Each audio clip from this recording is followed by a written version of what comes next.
मारलंय बे, मारलंय त्यानं, लय हाणलंय आपल्याला. ध्यान ठेव, ताजं फळ, ध्यान ठेव, लय मारतय ते, ध्यान ठेव, ध्यान ठेव, ध्यान ठेव, ध्यान ठेव म्हणत होतं तेच झोपलं उभे उभे. आणि दुसऱ्यानं मग काय झालं, सकाळ सकाळ ताजं फळ पडायला सुरुवात जी झाली, त्यानं दुसऱ्याला ढकलून जा, ते मग ताजं फळ, लिक्विड माल आहे. बाटली बाटली बाटली बाटली बाटली फळ सुटली, घर घातली, घरात एका गावली बाटली धरली, बाटली ताजं फळ काढला राजाकडं. फळ राजाला गोमतारा म्हणलं ते जन लावूनच बसलं होतं नुकतंच ते गोमतार गेलं, खा खा खा खा खा, सगळ्याला जीभ पुसायचं, बिताडाला जीभ घासली त्या राजाने. वाटोळ झालं जीवा. पुन्हा मारायला सुरुवात केली. ती मार म्हणायचे राव, शिळ आणलं तरी मारता, ताजं बी आणलं तरी मारता, जीव मारता मारता करता तरी काय करता. राजा म्हणला माझ्या तोंडाचं वाटोळ झालंच कसं. ते म्हणजे आम्हाला काय माहिती आहे त्याला. राजानं शिपायांना बोलवून घेतलं, सिक्युरिटीला बोलवा. सिक्युरिटी आले. जे त्या माणसाला भारताचं विमानाचं तिकीट काढून द्यायला गेले होते त्यांना बोलवा. ते आणले. त्याचा पत्ता वगैरे विमानतळावर असेल, तो ज्या गावचा आहे तिकडे जा आणि त्याला हातपाय बांधून आणा. हरामखोराला मी 2000 सोन्याच्या मोहरा देऊन ते घेतलेलं आहे झाड. असं झाड वाटोळ करणारं फळ तोंडाची काय देता येते. गेले सिक्युरिटी. राजा बोलले विमानात आपल्या देशात आली, मुंबईला आली, पुन्हा गाडी करून त्या पत्त्यावर गेली. हे प्रवचनच देत होतं बरं का. चालला सिक्युरिटी ना कना कना कना कना लाटा घातल्या. काय बोलले नाही गाववाली. सिक्युरिटी गार्ड स्टेन गन घेऊन त्यांची देखत कोणाची गाववालीची ताकद आहे. असा कासऱ्याने बांधला, गाडी टाकला, गाडी दुरळा उडवीत गेली निघून. मग नाना सगळ्याला सांगायला लागला,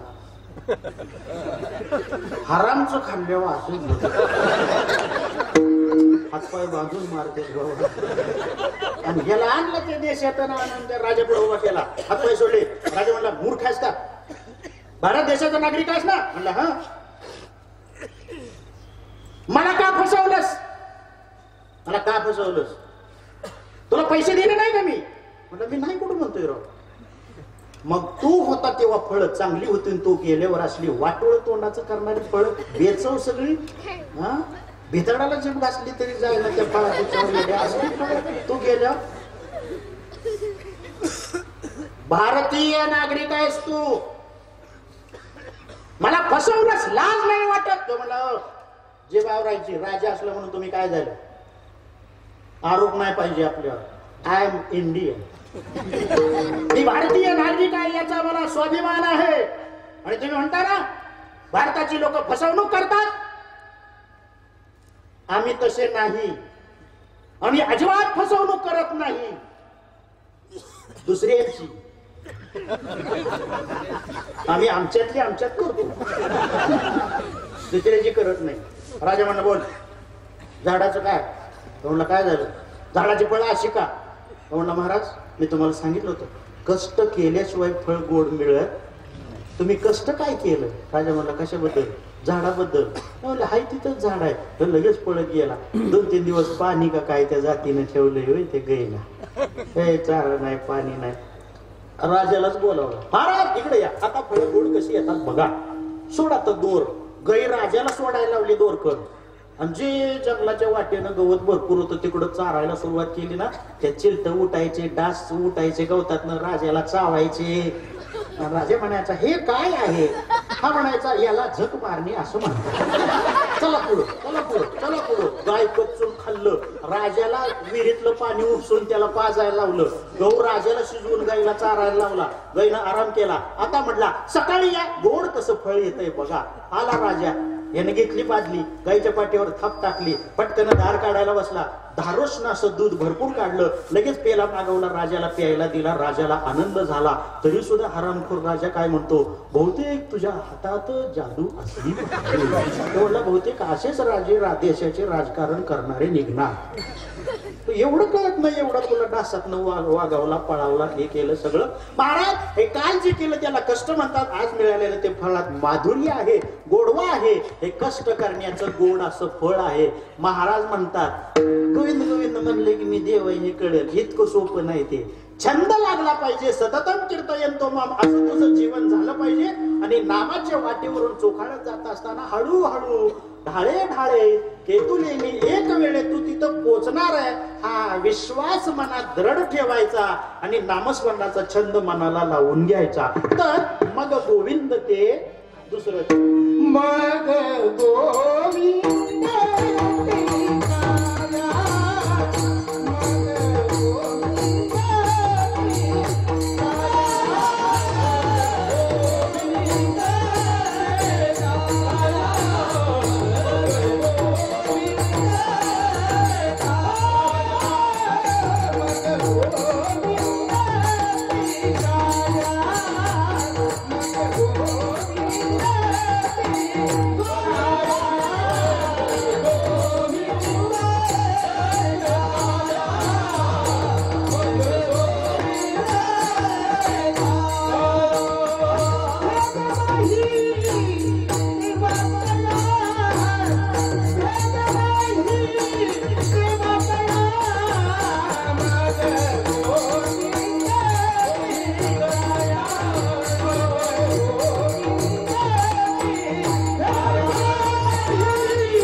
छंद तू तुझ्या जीवनात मनाला लावली. आता पुन्हा पुन्हा उगाच रिवर्स घेऊन शंका काढत नाही मी, शंका त्याच्या भरपूर निघतील.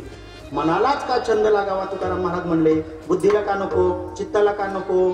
कारण असं आहे, बुद्धी ते बुद्धीचं कामच नाही छंद लावून घेणं. चित्तानं पायाचं चिंतन करायचं हा त्याचा विषय आहे. छंद चित्ताला नाही लागू शकत. मन हीच अशी एक संज्ञा आहे की तिला छंद लागू शकतो. एकदा लागलेला सुटत परत माघारी. चंचलन ही मनात कृष्ण प्रमाते बलवत दुर्लभ. चंचल असणाऱ्या मनाला एकदा का तो छंद लागला की डोक्यातनं जात नाही. म्हणून मना लागली या छंद म्हणले. मनाला गोविंद गोविंद म्हटलं इथं पुन्हा आणखी एक शंका, गोविंद गोविंद म्हटलं पाहिजे का? नाही बाबा. कुणी कृष्ण म्हणेल, कुणी केशव म्हणेल, कुणी राम म्हणेल, कुणी मुकुंद मुरलीवाला. नाही मी पुढे जाऊन सांगतो, विष्णू सहस्त्रनामामध्ये जेवढी सहस्त्रनाम देवाला आलेली आहे त्याच्यातलं जे आवडेल ते, no problem about that. Govind Maharaj म्हटले म्हणून काय त्याच्यावर शिक्का टोकलाय का? तुम्हाला जे आवडेल ते घ्या ना, पण छंद एकदा मनाला लागला ना डोक्यातनं जात नाही बाबा अजिबात. एक जण सासरवाडीला निघालो होतो, उन्हाळ्याचा सीझन होता. उन्हाळ्याचा सीझन होता, दमलं चालून चालून, गाडी घोडं नाही काय नाही, दमलं चालून असं जंगलातून चाललं होतं. मला इकडं गावाचं आठवण आहे, मी अकोला येऊन जायचो तिकडं जंगलात बरेच. हा लय गाव आहे ती बाहेर जात होतो पुढे. असं जंगलच होतं ते. दुपारचं थांबलं, वैशाखाचा सीझन होता, जांभळीच्या झाडाखाली थांबलं, टपोरी जांभळं बघितली. लय तोंडाला पाणी सुटलं त्याने. त्याच्या दगड घेतली, जांभळं पाडायला लागलं. 100 दगड मारली पण एक सुद्धा जांभळ पडलं नाही. इतकं नियमबाज. ऑलिम्पिकलाच पाठवायचं लायकीचं होतं. सुवर्ण मेडल आणली होती, गोल्ड मेडल आणली असती तर. कटाळला हातच दुखून आलं. हात दुखून आल्यावर बसलं पुन्हा जांभळी टेकून म्हणला, त्याला काय खायचंय? पडेलच तुला तर त्याला काय खायचं? ओल्याला द्राक्ष आंबट म्हणल्यासारखं त्याला काय खायचं म्हणलं? काय नाही मिळते वस्तू आहे का? आणि पुन्हा मग अर्धा तास विश्राम केला. विश्रांती केली पुन्हा निघाला. जाता जाता पुन्हा एक दगड पायाला असा ठेचकाळला, तोच घेतला. आता जांभळी झाड राहिलं माग, चाललाय आता. जाता जाता ठेचकाळलेला दगड हातात घेतला, जांभळीकडे बघितला आणि मनातल्या मनात त्यानं शिवी दिली. आता मी बी मनातल्या मनातच 100 दगड मारली तरी हे सुद्धा जांभळ पडलं नाही. फेकला दगड त्या जांभळीला. जाता जाता केला इशारा. कसा कळला जांभळीला नेमका बसाला दगड लागला राव. 101वा दगड जाता जाता लागला. पण मी म्हणतो आता 100 मारली तर पडलं नाही, 101व्या दगडानं पडलं जांभळ. मग 5-25 पडावी की नाही, निदान हाडाहाडी भेटलं खाल्ल्याची. म्हणजे मनसोक्त तरी खायला मिळेल ना. नाही ना, दगड घसाला लागला त्यातनं एकच जांभळ पडलं. इतके वेळ पाडली पडलं नाही, आता पडलं ते एकच पडलं. बरं एकच पडलं त्याने बी चांगल्या जागेत पडावं आपण. हे गाण माणसाने कोणी केलेलं त्या गाणी जांभळ पडलं, पळत गेला जांभळ पडलं, जांभळ पडलं, तिथे गेला की तोंड वाकडलं. पुन्हा दुसरी दगड गोळा केली. आता नजरेत ते जांभळ दिसतंय ना, हीच ती आहेत, पण ती आपल्याला खाता येत नाही. पुन्हा 5-25 दगड घेतली, पुन्हा मारली, पण जांभळीला लागना, दगडच लागना, नियमच बसना. पुन्हा कंटाळलं, पुन्हा बसलं, म्हणला जांभळ तर खाऊ वाटतंय पण दुसरी तर पडत नाही, काय करावं. मग उठलं आणि जांभळीच्या भोवतीनं 20 वेडे मारले त्यानं प्रदक्षिणा. जांभळीच्या भोवती नुसतं फिरलं आणि इकडे तिकडे बघायचं. आता काय बघतोय माहितीये का, आपल्याला कुणी पाहतय का?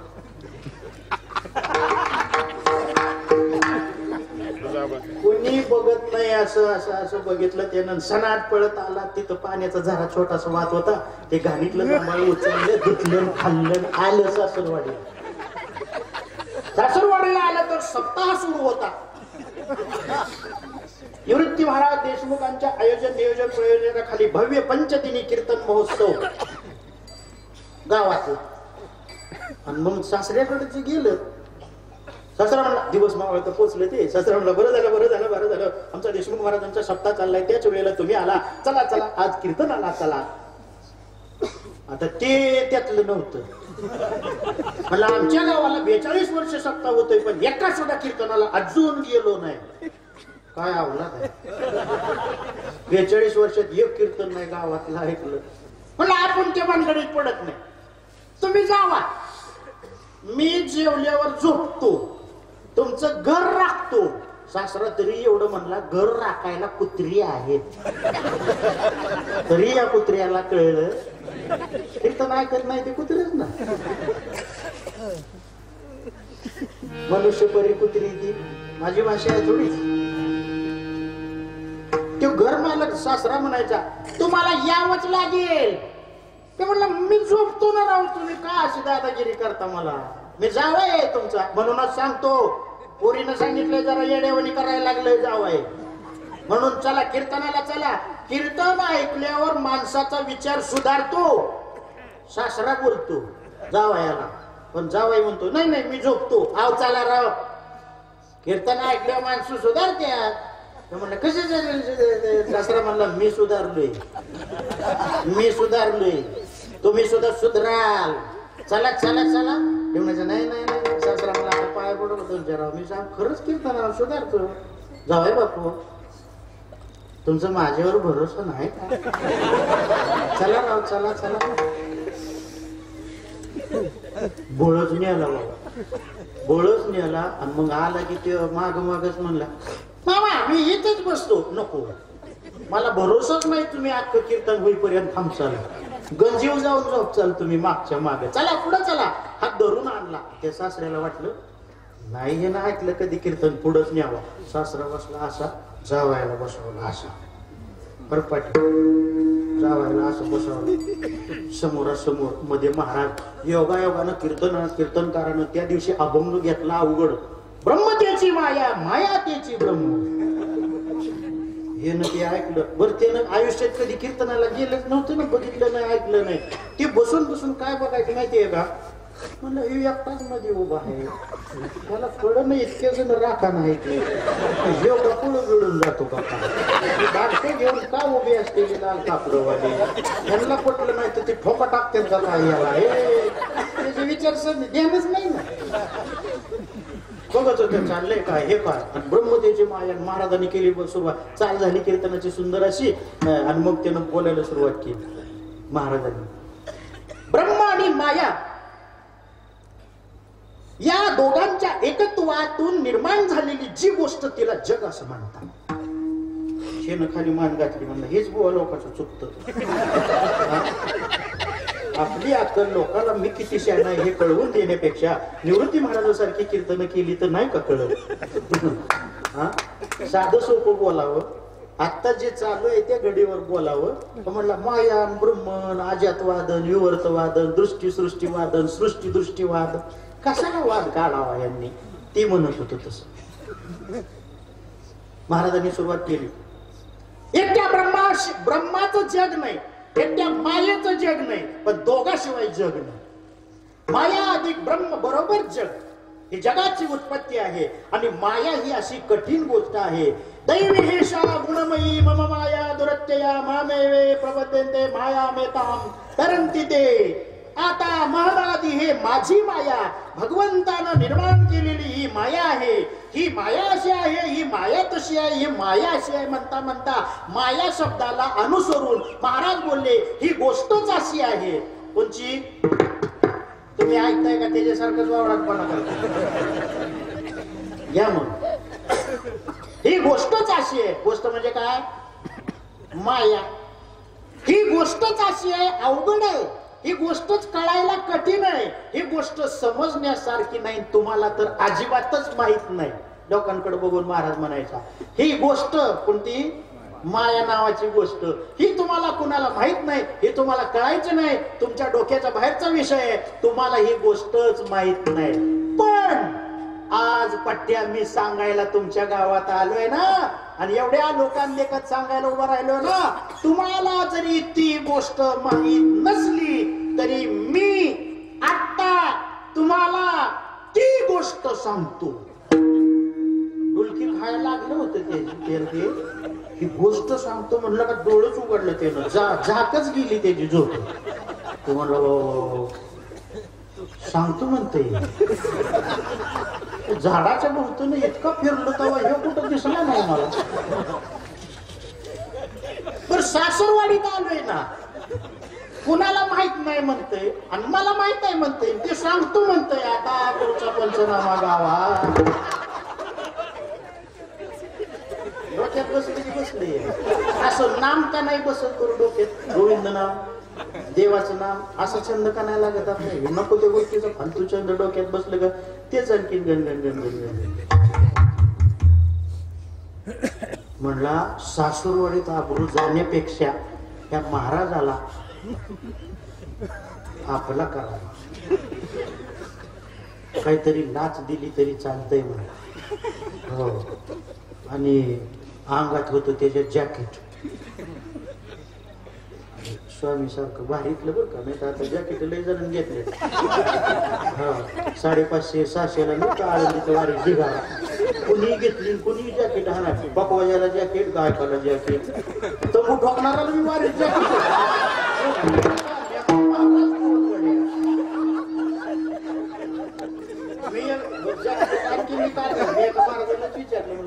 तुम्ही जॅकेट वापरत नव्हता म्हणून आता सुरुवात केली. म्हणलं काय भानगड काय? तुम्ही जर घातलं जॅकेट तर लोक देतात का मोठं पाकिट? जॅकेटचा अर्थ काय? कशाची जॅकेट पाहिजे? आपली तेवढी ते लेवल. ते स्वामी सारखं भारी जॅकेट होतं 4-5 हजाराचं. हो. आणि त्यानं हात अंगात जॅकेट काढ. पुढंच बसलो होतो महाराजाच्या. पुढं बसलो, जॅकेट काढ म्हणलं. जॅकेट माती जाऊ तिकडे, जॅकेट जाई नका. हे जॅकेट महाराजाला देऊ पण सांगू नको म्हणे. आपली आबरू गावात वाचल, बोलता येत नाही. अंगातलं जॅकेट काढलं, महाराजाच्या पायाजवळ टाकलं आणि असं केलं. राहू देतो मला. महाराजांनी ते बघितलं. महाराज डबल खुश झाला. महाराज म्हणला बस इतके वर्ष कीर्तन करतोय पण माया ब्रह्म हा विषय काढला की लोक डोळे झाकतात, डोलक्या लागतात. आणि हा आज पहिला श्रोता मला भेटला. माया विषय मी ब्रह्मासह सांगतोय ते याला किती पटला. यानं मला जॅकेट बक्षीस दिलं. आता मी का माग सरू? लागला पण पुन्हा करायचं सुरू. महाराज म्हणे ऐका, ही तुम्हाला कोणालाच गोष्ट माहित नाही पण ती मला माहित आहे आणि मी सांगितल्याशिवाय राहणार नाही. जॅकेट दिलं तरी हेच भाग ना. आबरूचा पंचनामा करायचा ते करतोय. पुन्हा त्यानं काय केलं माहिती? त्या जॅकेट दिलंच होतं. घड्याळ होतं त्याच्याकडं 16,000. घड्याळ बी काढलं, जॅकेटावर टाकलं. असं केलं. महाराज पुन्हा डबल करून जॅकेट दिलं ते दिलं, आणखी घड्याळ सुद्धा दिलं. याला माझा विषय किती आवडतो. महाराज पुन्हा बोलायसारखं सुरुवात करतात. सांगतो सांगतो सांगतो म्हणून मी आता वेळ घालवत नाही. मनाचे काम करा, कान उघडे ठेवून ऐका. आता मी तुम्हाला गोष्ट सांगतो. त्याला जे राग आला त्या जावायला झटकेनं उठलाच तो. जॅकेट बी घेतलं, घड्याळ बी घेतलं ना असं समोरच निघाला महाराजांच्या. महाराज म्हणले हो कुठे झाला कुठे झाला? एवढं मी कुठे बी जाईन. आपण कीर्तन चालू आहे, अध्यात उठू नये. आजा जाणार जाणार. महाराज म्हणले कुठे चालला? काय झालं काय तुम्हाला? काय झालं म्हणजे म्हणला जॅकेट दिलं तरी मी म्हणतो सांगतोच, घड्याळ दिलं तरी मी म्हणतो सांगतोच. अरे सांग सांग सांग काय सांगणार आहे? गाणीत पडलेलं जांभळ धुवून खाल्लं तेच ना. गाणीत पडून खाल्लेलं तेच ना. अरे म्हणजे मला माहितच नाही. आता कीर्तनात बसल्यावर मी जांभळ डोक्यात जाईना. एक दिवस मी सांगतो, एक दिवस अरे मंदिरात नसेल तर नका जाईना तुम्ही. शेतातल्या बांधावरच्या झाडाखाली बसा आणि एक वेळ मनाला निक्षून बजावून सांगा, आता मी घेतोय ते नाम कायम माझ्या जिभेवर तरंगलं पाहिजे.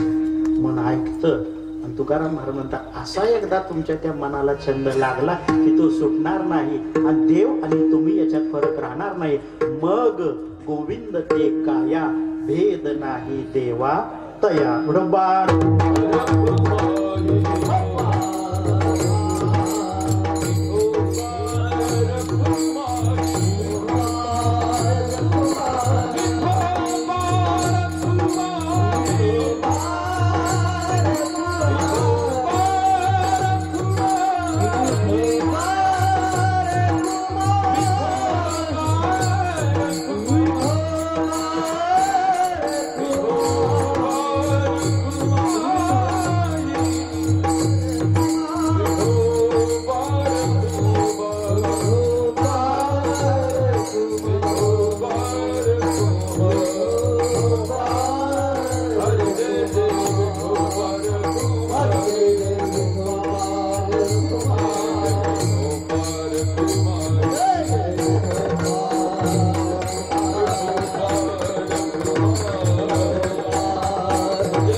मनाला गोविंद नामाचा छंद लागला, तुम्ही देवत्वाला पोहोचाल किंवा देवणीचं हे कळल. मग गोविंद ते काया.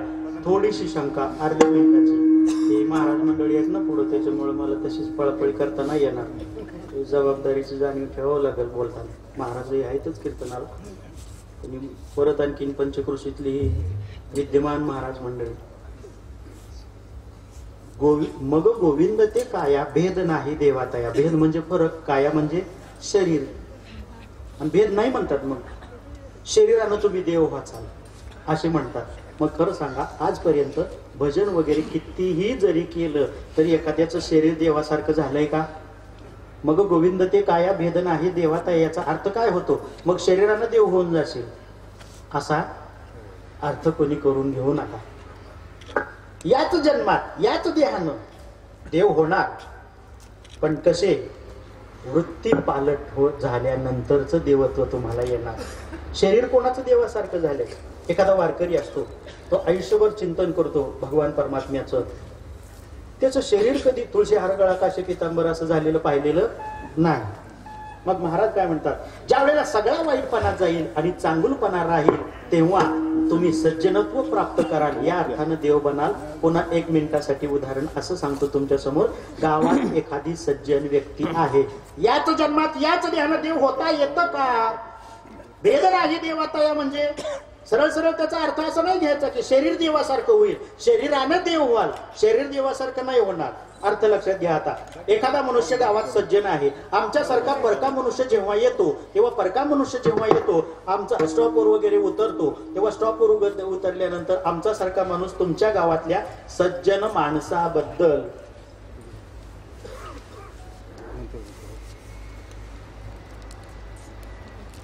या पुन्हा माघारी, तुमचं डोकं नव्हतं जागेवर. तुमच्या गावात एखादा सज्जन माणूस आहे, याच जन्मात याच देहानं देव होता येतं का, याचं उत्तर आहे. तुम्ही मला उत्तर द्यायचं म्हणजे तुम्हाला कीर्तन कळलं याची पावती. हो, आता कीर्तन नाही लांब होती, चाल वगैरे सुंदर व्हायचे, अजून ते मस्तपैकी आपल्याला ऐकायचे. असली कुठली मिळायला पुन्हा, आम्हालाच नाही मिळत आपला माल, तर तुम्हाला कुठं मिळेल, यांची कृपा. गावात एखादा सज्जन मनुष्य आहे, आमच्यासारखा परगावावरून आलेला माणूस जेव्हा गावात येतो, स्टॉपवर उतरतो, तुमच्यासारखी 4-5 माणसं तिथं थांबलेली असतात, तेव्हा आमच्या सारख्यानं जर चौकशी केली तुम्हाला, हो अमक्या अमक्या नावाचा माणूस तुमच्या गावातच आहे का, तो तुमच्याच गावातला आहे आणि सज्जन माणूस आहे, अगदी सज्जन माणूस, कोणाचा आपपर भाव नाही, द्वेषमूलक भाव कधी त्यानं प्रदर्शित केला नाही, असा सज्जन माणूस आहे चांगला, आणि त्याच्याबद्दल आम्ही विचारतोय तुम्हालाच गावकऱ्यांना, तो माणूस हा तुमच्याच गावातला आहे का हो? तुम्ही म्हणणार हो आमच्याच गावातला आहे. का, कुठनं आला? आम्ही सांगणार आम्ही पुण्यावरून आलो. असं का? त्या माणसाला भेटायचंय का? आम्ही म्हणणार हो त्या माणसाला भेटायचंय. आणि मग आम्ही जर तुमच्या गावातल्याच सज्जन माणसाबद्दल तुम्हालाच जर प्रश्न असा केला का हो मी एवढ्या लांब आलोय, चाललोय त्या माणसाकडे भेटायला, पण जाऊ का नको, ते माणूस कसा आहे हो, कसा आहे हो तो माणूस, तुम्ही क्षण विलंब न दवडता, तुम्ही अजिबात वेळ न दवडता पटकन वाक्य बोलून जाता, ते वाक्य मला तुमच्याकडनं पाहिजे, तर कीर्तन तुम्हाला कळलं, याच जन्मात याच देहानं देव होता येतं का नाही याचं ते उत्तर आहे. तुम्ही लगेच बोलून जाणार तो माणूस सज्जनच आहे, कोणाचंच वाईट कधी चिंतलं नाही, गोरगरिबाला खिशात हात घालून अर्ध्या रात्री त्यानं नोटा पुरवल्या, शाळेची भितड पडली तर बांधून दिली, गायी दिल्या, कसाबाकडे चाललेल्या वाचवल्या, गोरगरिबाच्या मुलांना शिक्षणाला हात दिला, एवढं सगळं चांगलं धार्मिक कार्य करणारा माणूस जर तुमच्या गावात आहे आणि आम्ही तुम्हाला विचारतोय ते माणूस सज्जन आहे, जाऊ का त्याच्याकडे, कसं काय बरं ते माणूस कसा काय, बोला. तुम्ही लगेच उत्तर काय देता, तुम्ही लगेच बोलता अरे बाबा जा ना. त्या माणसाबद्दल विचारताय का, त्या माणसाबद्दल काय विचारता, अरे तो आमच्या गावातला अमका तमका माणूस आहे ना, तो माणूस म्हणजे अगदी कळलं बाबा. वा वा वा, मला पावती मिळाली चांगली, तुम्ही ध्यान देऊन ऐकताय. मला वाटलं पंक्तीचीच गर्दी दर्दी आहे. आणि इकडं येड्याचा बाजार येणार की नाही सहसा इंदुरीला.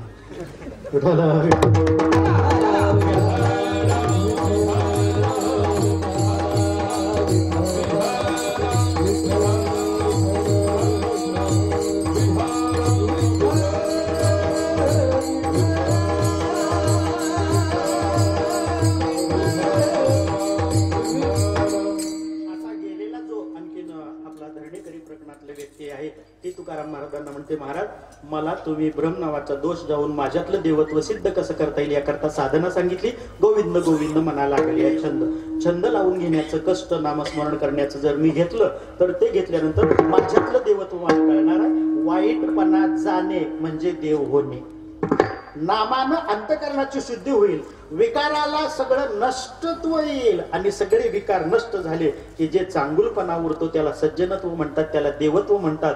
माणसं देव होतात चांगल्या वागणुकीनं, आणि चांगल्या वागणुकीला विकार जावे लागतात. विकार घालवण्याकरता नामाचा वारच त्याच्यावर करावा लागतो. नाम घेतलं, विकार गेले, देव झालो महाराज. पण आता असं आहे महाराज, मी तुमच्या समोर अजून बसलोय, मी हे तुम्हाला विचारलं, तुम्ही मला उत्तर देत गेला, प्रश्न मिटला. पण महाराज आता मी जाणार, मग मी साधना करणार, मग माझ्यातला वाईटपणा जाणार, माझ्यातलं देवत्व उघड होणार, अहम ब्रह्मास्मीचा बोध मला होणार, मी वासुदेव तत्वता असं म्हणायला लागणार. कैसा हृदयामध्ये म्हणजे नेमका कैसा, तैसा म्हणजे कैसा हे मला कळणार. पण त्याला वेळ आहे अजून, हे करणार आहे मी घरी गेल्यानंतर.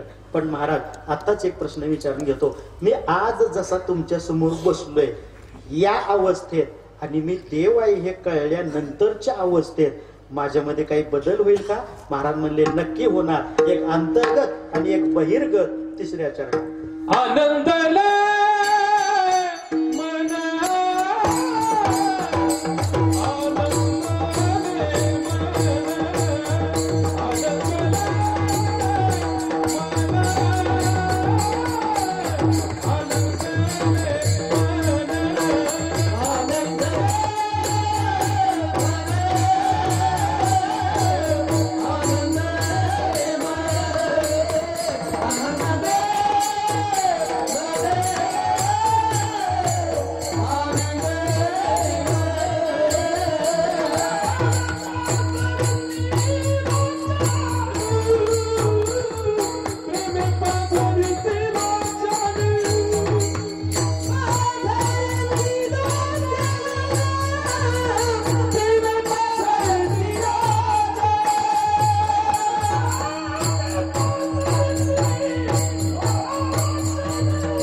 टायमिंगचा लोड आहे, आम्हाला जायची ओढ आहे. चला किती गोड आहे सगळे एका चढी. रती महारती आज पहिल्याच दिवशी, अजून तर राहिले 4 साडेचार दिवस तुमची पूर्ण माहिती राहिले. सोने पे सुहागा, एक से एक बढ़कर बढ़कर, एक से एक बढ़कर बढ़कर दिन आ जाएंगे. आप सभी लोगों को अमृत का रस पाचच वाईट न चिंतनारा सज्जन पुरुष देव झालास ना देवासारखा, की मग काय होईल माहितीये का, 2 बदल घडतील. एक अंतर्गत आहे आणि दुसरा बहिर्गत अशा स्वरूपाचा आहे. आनंदले मन, तुझं मन आनंदानं भरून येईल, हा अंतर्गत बदल. आणि बहिर्गत, डोळ्यातून प्रेमाच्या अश्रूच्या धारा लागतील, हा बहिर्गत बदल आहे. तो म्हणलं महाराज रडायचं का म्हणून, रडणं नाही येड्या त्याला म्हणत, कंठी प्रेम दाटे नयनी रडते, अशी ती अवस्था आहे, तिचं नाव ते आहे. अरे 1 रुपयाचं नाणं अकोल्याच्या स्टँडवर 6 वर्षापूर्वीच्या दिवाळी पाडव्याला सापडलं, किती आनंद झालता, रुपया सापडला. मग आता मी देव आहे हे कळणार आहे म्हणल्यावर तो आनंद किती मोठा असणार. स्पिरिच्युअल एक्सपिरियन्स, गूढ गम्य आनंद तो असणार आहे. आणि तो आनंद हृदय छोटस असणार आहे, तर मनामध्ये तो साठवला जाणार नाही. हृदयात साठवलेला आनंद तो साठला आणि उर्वरित असणाऱ्या आनंदाचं झालं प्रेमाश्रुत रूपांतर, आणि ते लागले ओघळायला इकडून. कंठी प्रेम दाटे किंवा आनंदले मन प्रेमे पाजरती. मला खरं सांगा, या अनुभूतीने आपल्याला रडायला येऊ द्या की, पण आपलं रडगाणं चाललंय ते प्रपंचातलं चाललंय.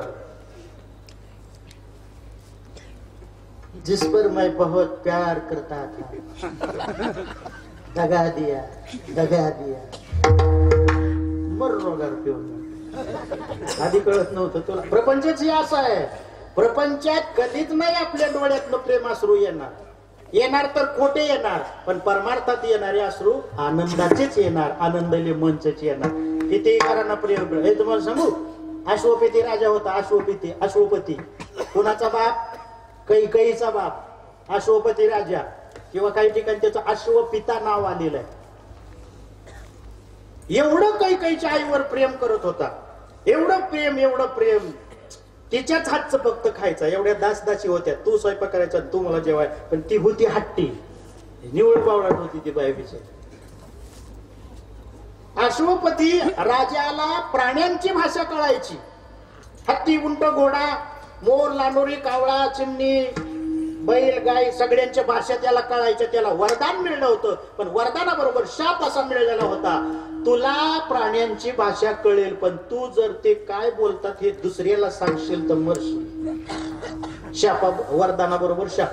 तू काय 2 कोंबड्या काय बोलतात कोंबड्या, तुला जरी कळलं त्यांची मीटिंग 31 डिसेंबर आलेला आहे, आपल्या जीवाला धोका आहे, तू बोलायचं नाही. हा, अजिबात बोलायचं नाही. बोलला सांगितलं की तू मेला. होतं ते खरं. एक दिवशी तो जेवायला बसलेला आहे, अश्वपती राजा जेवायला बसलेला आहे. कैकेयीची आई तिथं जेवण वाढतेय. तेवढ्यात काय झालं माहितीये का, एक मुंगी आली भिंतीच्या साईडनं. मुंगी आली आणि राजाच्या ताटात उतरली. आणि राजाच्या ताटातला अन्नाचा कण तिनं घेतला आणि पुन्हा बाहेर निघून गेला. राजानं बघ, काय डेरिंग आहे मुंगीचं राव. हा, राजाच्या ताटातला राजा डेरिंग म्हणावं लागेल ना. राजाच्या ताटातल्या अन्नाचा कण घेऊन जा. ती काय पेताड्याचं ताट आहे, त्याला कुत्रं बी खाऊन गेलेलं कळत नाही. निम कुत्र्याचं निम ह्याचं. चवदार होती म्हणलं आजची भाजी, बहुतेक कुत्र्याची जिभेने झाली असेल. खाते एकच चुनती. राजाच्या ताटात डेरिंग राव अन्नाचा कण घेतला, निघाले साईड पट्टीनं भिंतीच्या. तेवढ्यात तिकडून एक मोकळी मुंगी आली. त्या मोकळी मुंगीनं तोंडातून अन्नाचा कण घेऊन आल्या मुंगीला म्हणले, बरं झालं बाई तुम्हाला भेटली. ताई एक काम कर बाई, तुझ्या तोंडातला आणलेला अन्नाचा कण तू मला दे, आणि तुला आणायला दुसरा तू जा. तुला दुसरा आणायला तू परत जा, तू आणलेला मला दे. ती म्हणली वागवाय, तुझं काय हातपाय मोडलं काय? हा, मी एवढे डेरीनं जाऊन एवढ्या लांब ना आणला, तुला आयता इथं देऊ. आता आली पुन्हा लगेच तुला खायची बी घाई झाली. एकदम सुटायच्या वेळेला आली आणि लगेच मग तिची असतो का तुझ्या बापान ठेवला. इतक्या उशीर येऊ तुला पाहिजे तर तू आण. आयत्यावर पाहिजे निघाली ती म्हणली हे बघ द्यायचं तर दे नाही नको देऊ पण प्रॉब्लेम एकच अडचण अशी आहे मी जर आज राजाच्या ताटातलं अन्न घ्यायला गेले तर राजाचं अन्न विटाळलं जाईल आणि आपल्या राजाला विटाळाचं अन्न खाल्ल्यावर पाप लागेल. मी उपाशी मरते नको देऊ अन्नाचा कर. तोंडातला कण त्या मुंगीनं हे ऐकल्याबरोबर लगेच टाकला म्हणले घे माझं मी परत आणते. राजाला विटाळ नाही लागला पाहिजे पाप नाही झालं पाहिजे. मुंग्यांचं बोलणं ऐकलं राजानं मोठ्यानं हसला. वा वा वा परमेश्वरा माझ्या राज्यात प्रजा इतकी आनंदानं जगणारी आणि इमानदार आहे.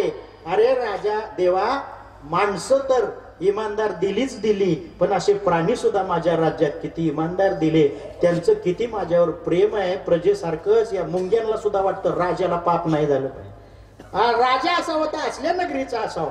आणि ते मोठ्यानं हसला. हसला तर लगेच ती कैकईची आई म्हणली ओ का हसला. गप बसला. त्याला माहिती ना सांगितलं तर मूर्त मी. ते म्हणलं वाढ भाकरी वाढ. ती म्हणली नाही का हसला. ते म्हणलं बावळट आहे का तू. ते मुंगे बोलले तेच मला हसायला आलं. भाकरी वाढ. ते म्हणले नाही मुंगे असं काय बोलले म्हणून तुम्ही हसला. ते म्हणलं चक्रम तुला कळतं का नाही येडे तुला माहित आहे ना मला वरदाना बरोबर शाप आहे. म्हणले माहित आहे.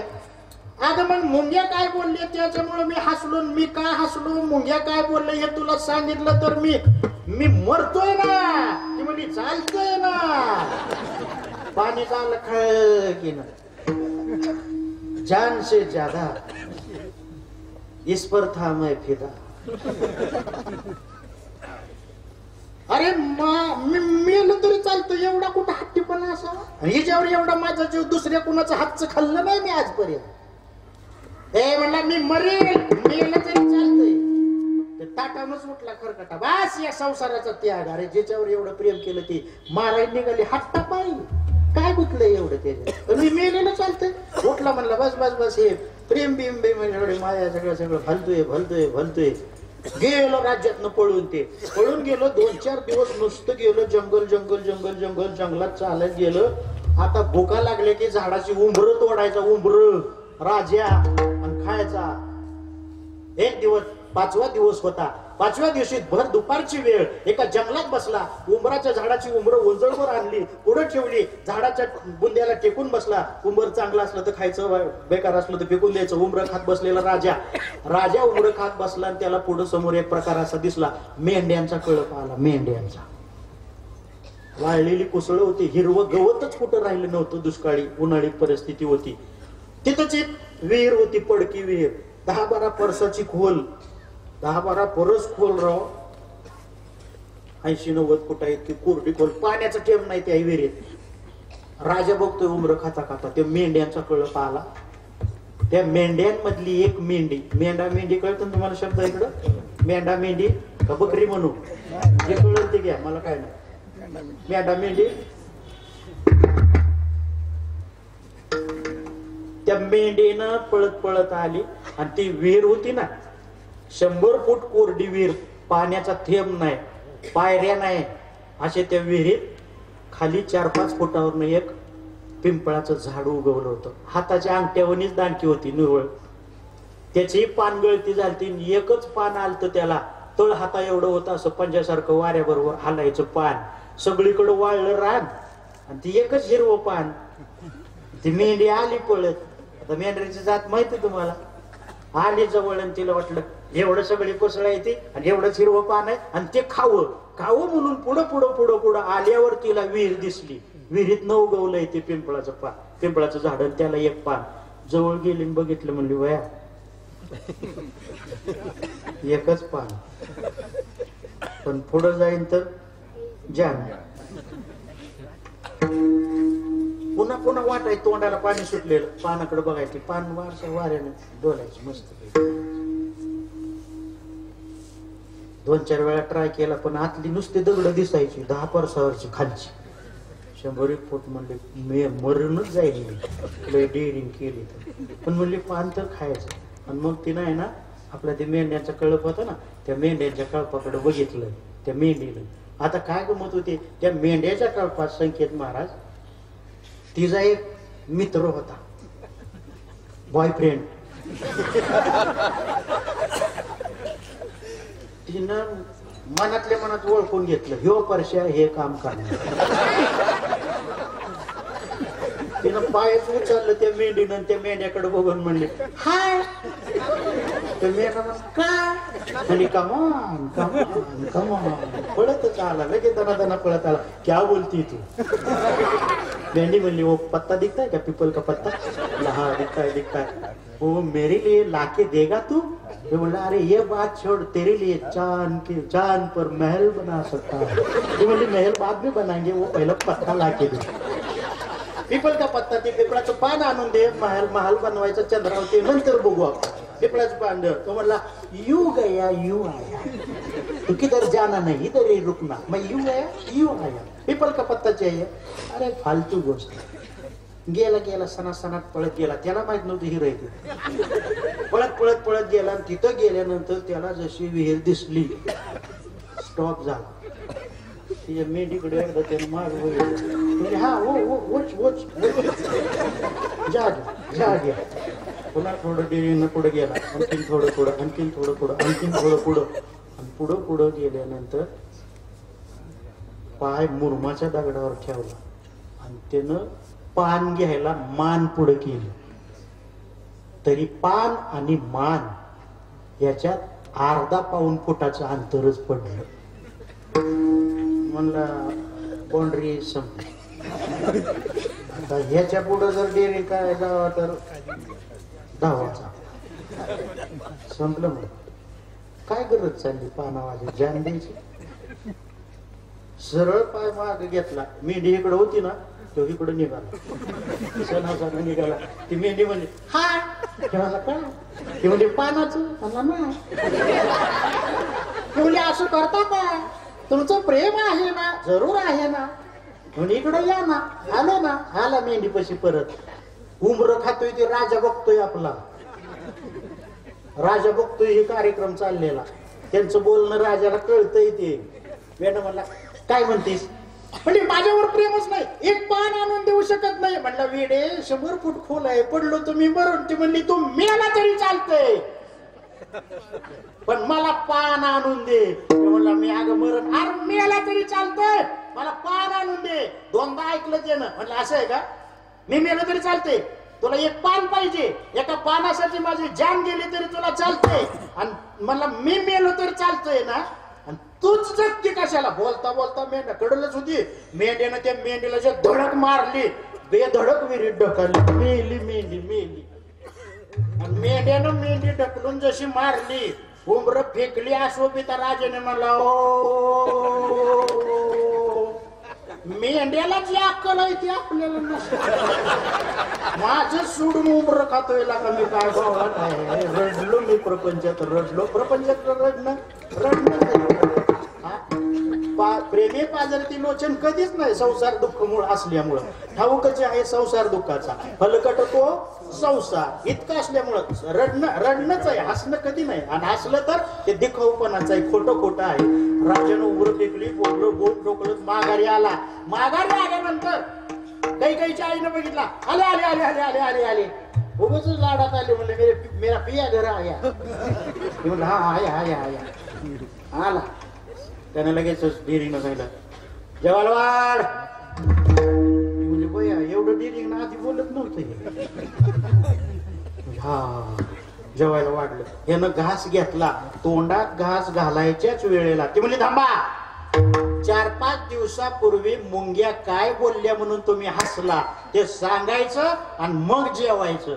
जेवणला वाढ भाकरी वाढ. नाही जाणार. ती म्हणजे अजिबात नाही वाढणार. आधी सांगा मुंग्या काय बोलल्या ते सांगायचं मग जेवायचं. ते म्हणला जीव दे.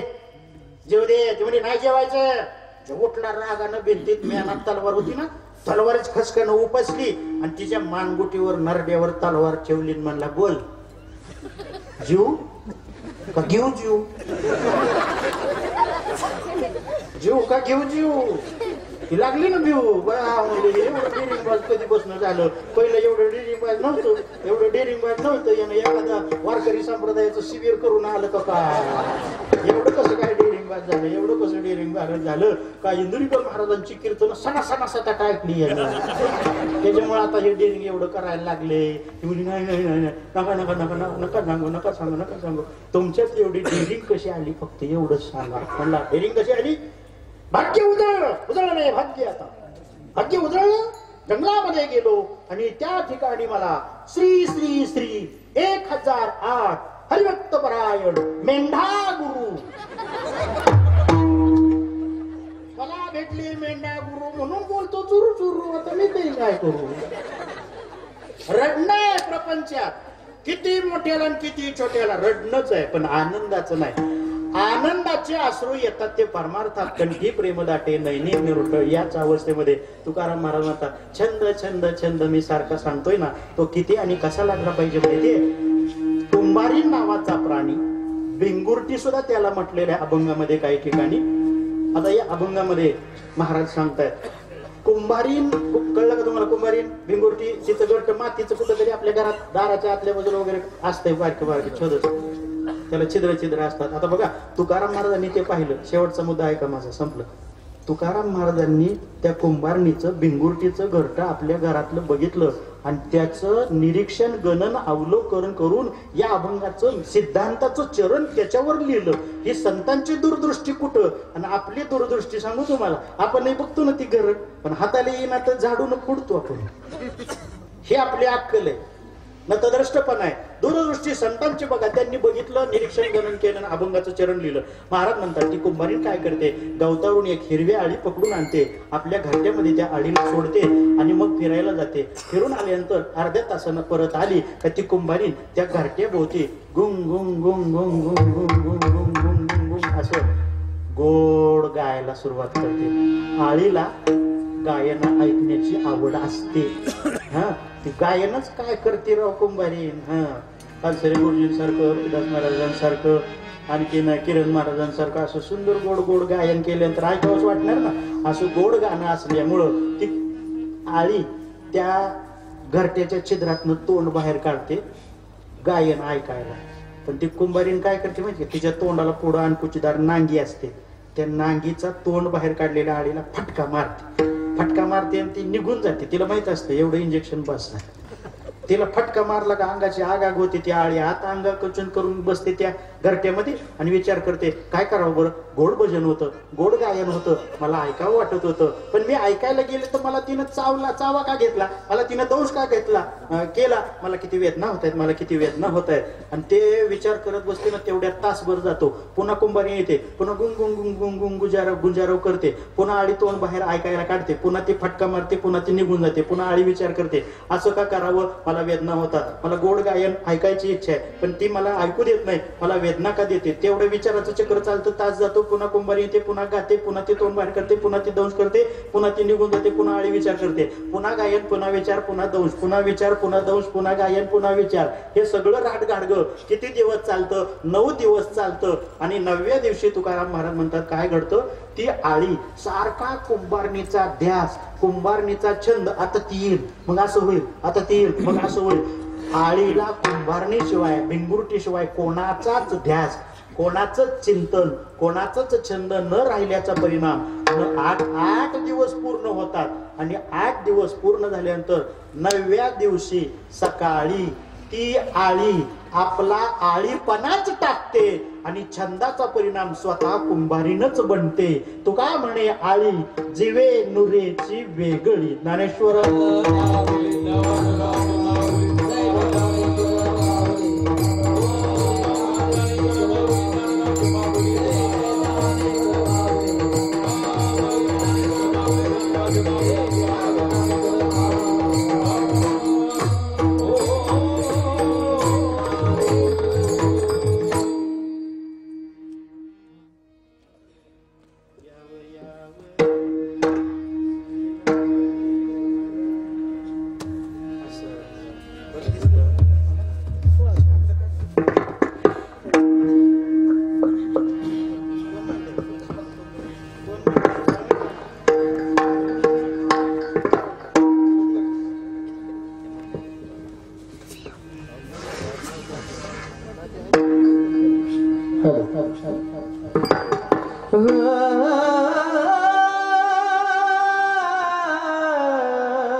निकटलंबोदरताधा धान भगवान दिकत कदान सुर असुर निकंदन वशकवान दगे जगत पूज्यताधा ताधा ताधा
ज्यांच्यावर प्रेम आहे आदरणीय जगविख्यात महाराजांनी मगाशी सांगितलं की वारकरी संप्रदायांची उंचीच वाढवली असेल ते आमचे महाराष्ट्र भूषण वारकरी संप्रदायाचे भूषण माझे आवडते नवती महाराज देशमुख यांच्या अग्रस्तव प्रेमास्तव या ठिकाणी आलो.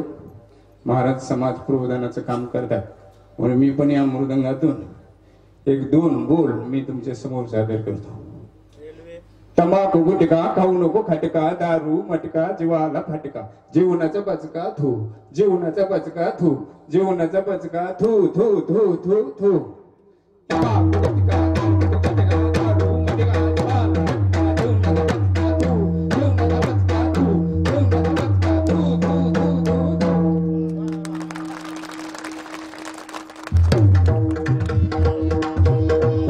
जीवनाचा बचका थू थू थू थू थू.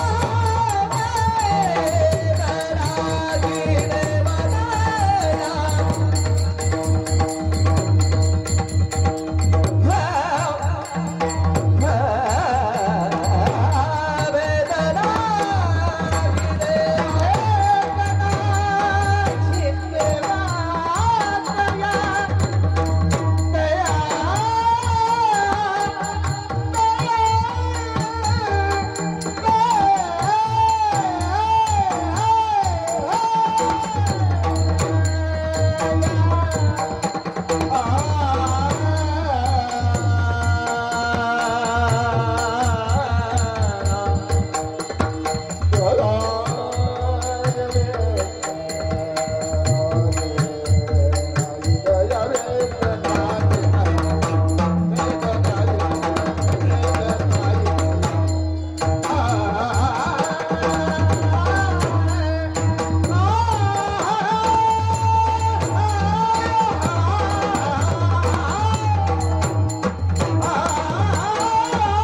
सुंदर अशी कीर्तनाची सेवा या ठिकाणी महाराजांच्या मातृपितृत्वाच्या चरणी अगस्त्य महामुनींच्या चरणी समर्पित